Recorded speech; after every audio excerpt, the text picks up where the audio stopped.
Habang abala ang maraming boxing fans sa usapang Naoya Inoue at John Riel Casimero, isang pamilyar na pangalan ang muling nagpaparamdam at tila naghahamon ng gera laban sa ilan sa pinakamalalaking pangalan sa dibisyon. At ang pangalang iyon ay si Philippus Nitumbua ng Namibia. Hindi lang isa, hindi lang dalawa, kundi sunod-sunod na pangalan ang kanyang tinawag para sa isang boxing match. Sina John Riel Casimero, Marlon Tapales, Carl James Martin, Yukinori Ugoni, at maging ang living legend na si Nonito Donaire Jr. Pero sa lahat ng ito, iisa ang pangunahing target ni Philippus, ang undefeated Pinoy prospect na si Carl James Martin. Sa kanyang pag-guest sa vlog ni Kuya Joseph, hindi nagtipid sa salita si Nitumbua. Ayon sa kanya, nasaan na raw si Carl James Martin at bakit tila iniiwasan daw siya ng kampo nito.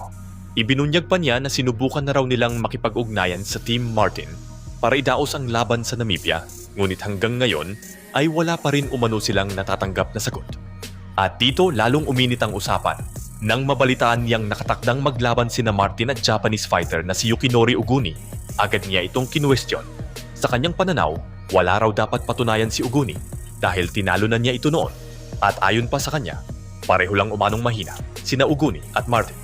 Bukod kay Martin, gusto rin niyang muling makaharap si Uguni at maging si Marlon Tapales. Nais daw niyang labanan ang mga mahihina at lahat daw ng nabanggit niya ay puro mahihinang nilalang. Lalong-lalo na daw si Martin na walang depensa at walang head movement.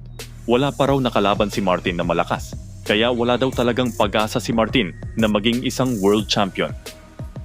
Samantala, muling nag-post ang prestihiyosong boxing publication na The Ring Magazine tungkol sa ating pambato na si John Riel Casimero. Nakarating sa kanila ang panibagong pahnat ni Casimero kay Naoya Inoue, kabilang ang muli nitong pagtawag sa Japanese superstar bilang isang turtle. Ang buong mensahe ni Cuadro Alas, pwede kang magtago hanggat gusto mo, pero hindi magtatagal ay magkukrustin ang mga landas natin. Kasunod nito ay isang emoji ng pagong. Simple, pero sapat upang muling magliyab ang diskusyon ng boxing community.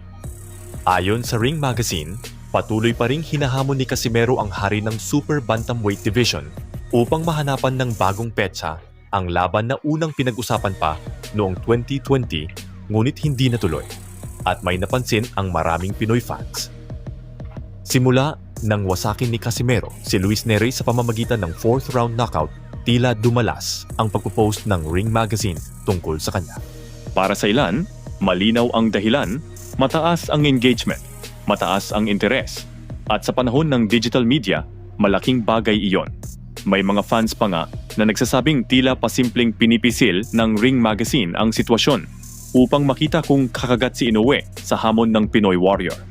Subalit nananatiling komplikado ang usapin dahil ayon sa promoter ni Inoue na si Hideyuki Ohashi, handa lamang silang isaalang-alang si Casimero kung muli itong magiging world champion o magpapatuloy ang kanyang sunod-sunod na panalo.